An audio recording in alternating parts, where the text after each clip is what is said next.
안녕하세요. 여러분의 머리부터 발끝까지 활력을 꽉 채워드리는 활력충전소 김활력입니다.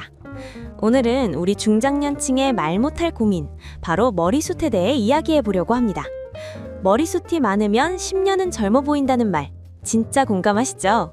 안녕하세요. 여러분의 든든한 건강 파트너 박건강입니다. 반갑습니다. 사실 진료 현장에서 보면 고혈압이나 당뇨만큼이나 환자분들이 심각하게 고민하시는 게 바로 탈모입니다. 특히 거울 볼 때마다 정수리가 비어 보이면 외모 자신감이 뚝 떨어지고 이게 우울감으로까지 이어지기도 하거든요. 맞아요. 저도 아침에 드라이할 때마다 뿌리 볼륨 살리느라 전쟁이에요. 예전엔 숱이 너무 많아서 고민이었는데 이제는 한 올 한 올이 소중하거든요. 건강씨, 나이 들면 머리 빠지는 거 이거 어쩔 수 없는 노화인가요? 물론 노화와 유전의 영향이 큽니다. 하지만 현대인의 탈모는 단순히 나이 때문만은 아닙니다. 잘못된 생활 습관으로 인해 두피가 늙고 병들어서 빠지는 후천적 탈모가 굉장히 많습니다. 반대로 말하면 습관만 바꿔도 소중한 머리카락을 지킬 수 있다는 뜻이죠. 오, 습관으로 지킬 수 있다니 희소식이네요. 특히 요즘 두피열이라는 말이 많이 들리더라고요. 머리에 열이 오르면 탈모가 된다던데 사실인가요? 네, 사실입니다. 오늘은 그 두피열과 잘못된 샴푸 습관에 대해 집중적으로 파헤쳐 드리겠습니다. 비싼 클리닉 안 가셔도 집에서 탈모를 막는 골든타임에 대해 확실하게 알려드리겠습니다. 건강씨, 화가 나거나 스트레스 받으면 뚜껑 열려 하면서 머리로 열이 확 오르잖아요. 그게 진짜 탈모랑 관련이 있나요? 아주 밀접한 관련이 있습니다. 한의학에서는 머리는 차갑게, 발은 따뜻하게 한다는 수승화강이 안 돼서 생긴다고 하고, 현대의학에서는 이를 두피열 노화라고 부릅니다. 활약씨, 식물이 자라려면 땅이 어때야 하죠? 뭐 촉촉하고 영양분도 있고 적당히 시원해야 잘 자라겠죠? 맞습니다. 머리카락은 식문이고 두피는 땅입니다. 그런데 스트레스를 받거나 호르몬 불균형이 오면 혈액이 머리 쪽으로 쏠리면서 두피 온도가 올라갑니다. 땅이 뜨거워지면 어떻게 될까요? 수분이 다 날아가서 바싹 마르겠죠? 사막처럼요. 정답입니다.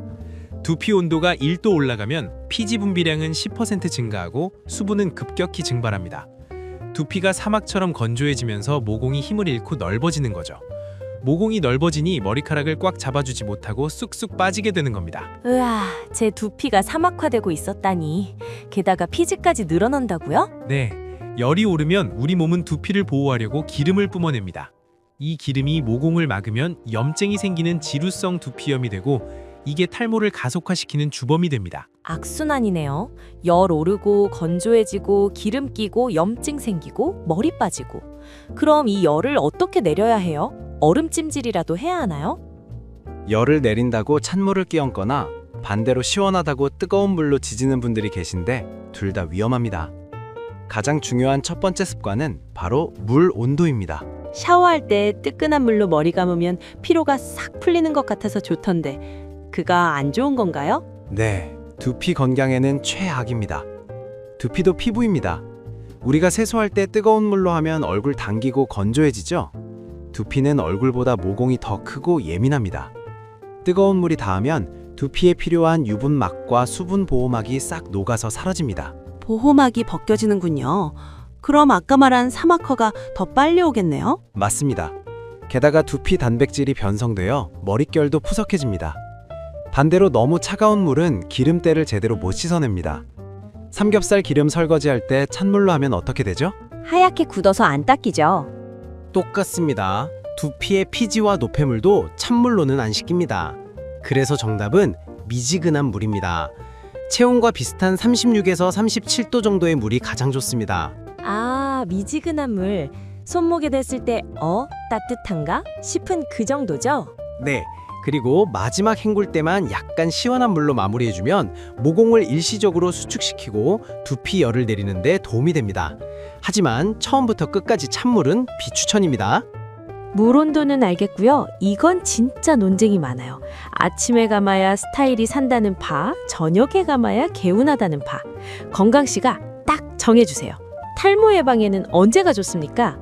의학적으로 그리고 두피 전문가들이 공통적으로 권장하는 것은 저녁 샴푸입니다. 탈모가 걱정된다면 무조건 저녁에 감으셔야 합니다.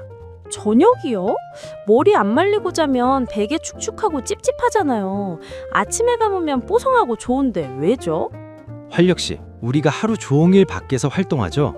그러면 두피와 모발에 뭐가 쌓일까요? 미세먼지, 자동차 매연, 땀, 그리고 아침에 뿌린 헤어스프레이까지 온갖 오염물질이 뒤엉켜 있습니다. 생각해보니 먼지 구덩이네요. 그걸 그대로 안고 베개에 누운다고 상상해 보세요. 오염물질이 모공을 꽉 막고 있으면 밤 10시부터 새벽 2시 사이, 즉 세포 재생 시간에 모발이 자라나야 하는데 숨을 못 쉬어서 자라질 못합니다. 아, 피부 재생 시간이 있듯이 두피도 밤에 재생되는군요. 맞습니다. 모낭세포가 가장 활발하게 분열하는 게 밤인데 이때 모공이 막혀 있으면 탈모가 올 수밖에 없습니다. 얼굴 화장 안 지우고 자면 피부 뒤집어지죠? 두피도 똑같습니다. 하루에 노폐물을 씻어내고 깨끗한 상태로 잠드는 것. 이것이 탈모 예방의 핵심입니다. 화장 안 지우고 자는 거랑 똑같다니 확 와닿네요. 오늘부터 귀찮아도 꼭 저녁에 감아야겠어요. 저녁에 감는 건 알겠는데 감는 방법도 중요한가요? 저는 그냥 샴푸 짜서 벅벅 문지르고 헹구거든요. 활력 씨, 그 벅벅이 문제입니다. 손톱으로 두피를 긁으면 시원하긴 하지만 두피에 미세한 상처를 내서 세균 감염을 일으킬 수 있습니다. 그럼 어떻게 감아야 해요? 손가락 끝으로? 네, 지몬으로 감아야 합니다. 손가락 끝 살 부분으로 두피를 마사지하듯이 문질러야 합니다.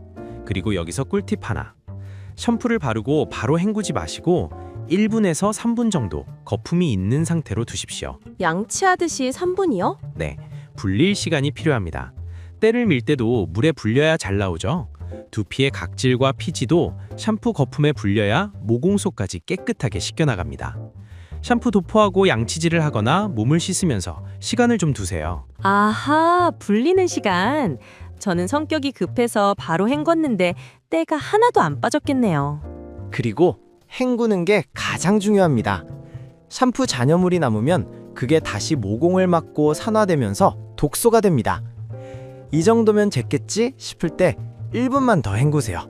꼼꼼하게요. 저녁에 감으면 제일 큰 문제가 말리는 거예요. 드라이기 소리도 시끄럽고 팔도 아프고. 대충 수건으로 털고 자면 안 되나요? 자연 건조가 좋다는 말도 있던데요. 절대 안 됩니다. 자연 건조가 좋다는 건 낭설입니다. 두피가 젖은 채로 오래 방치되면 습기가 차서 세균과 말라세지아균이라는 곰팡이가 번식하기 딱 좋은 환경이 됩니다. 빨래 덜 마르면 신내 나죠? 두피에서도 냄새 나고 염증 생깁니다. 두피 곰팡이. 무조건 말려야겠네요. 그럼 빨리 말리려고 뜨거운 바람으로 확 말리는 건요? 그것도 피하셔야 합니다. 아까 말씀드렸죠. 두피열은 탈모를 가속화한다고요. 드라이기의 뜨거운 바람은 두피 온도를 급격히 높이고 모발의 수분을 빼앗아 큐티클을 손상시킵니다.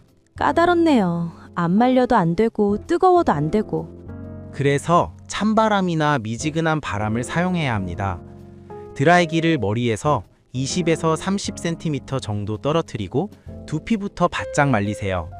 모발 끝은 약간 촉촉해도 되지만 두피만큼은 보송보송하게 말리고 주무셔야 합니다. 찬바람으로 두피부터?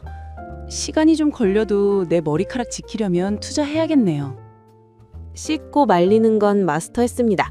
그럼 평소에 두피 건강 챙기는 다른 방법은 없나요? 빗질 많이 하면 좋다던데. 네, 올바른 빗질은 두피 혈액순환을 돕습니다. 끝이 뾰족한 빗 말고 끝이 둥근 나무빗이나 쿠션 브러쉬를 추천합니다. 머리 감기 전에 한번 빗어주면 엉킨 머리도 풀리고 1차적으로 먼지도 털어낼 수 있어 좋습니다. 감기 전에 빗질하기. 메모. 그리고 먹는 건요? 검은 콩이 진짜 효과 있나요? 검은 콩에 들어있는 시스테인 성분과 이소플라본이 모발 성장에 도움을 주는 건 사실입니다. 하지만 콩만 먹는다고 빠진 머리가 쑥쑥 나는 건 아니고요. 모발의 주성분인 단백질을 충분히 드셔야 합니다. 역시 단백질이군요. 고기, 생선, 두부, 계란. 맞습니다. 그리고 비오틴 같은 비타민 B군도 챙겨 드시면 모발을 튼튼하게 하는 데 도움이 됩니다. 무리한 다이어트로 영양이 부족하면 우리 몸은 생명 유지에 덜 중요한 머리카락부터 영양 공급을 끊어버립니다. 그래서 잘 드셔야 머리도 안 빠집니다. 와, 오늘 탈모 예방 특강 진짜 알찼어요. 비싼 샴푸 쓴다고 해결되는 게 아니라 제 손끝 습관이 중요했네요. 저 오늘부터 당장 저녁에 감고 찬바람으로 말릴 거예요. 훌륭한 결심입니다. 오늘 내용을 핵심만 다시 정리해드리겠습니다. 첫째, 뜨거운 물은 두피의 적, 미지근한 물로 감으세요. 둘째, 하루에 노폐물을 씻어내기 위해 머리는 꼭 저녁에 감으세요. 셋째, 찬바람으로 두피 속까지 바짝 말리고 단백질을 잘 챙겨 드세요. 여러분, 머릿숱이 풍성해야 10년은 더 젊어 보이고 옷태도 살잖아요. 빠지고 나서 후회하지 말고 지금 있는 머리카락 소중하게 지켜주자고요. 오늘 저녁 샴푸 시간부터 당장 실천해보세요. 네, 탈모 관리는 두피 환경을 바꾸는 것에서 시작합니다. 올바른 습관이 쌓이면 두피열도 내리고 모발도 다시 건강해질 수 있습니다. 저희는 다음 시간에도 여러분의 100세 젊음을 지켜드릴 알찬 정보로 찾아오겠습니다. 여러분, 오늘도 풍성하고 활력 넘치는 하루 보내세요. 안녕! 건강하십시오. 감사합니다.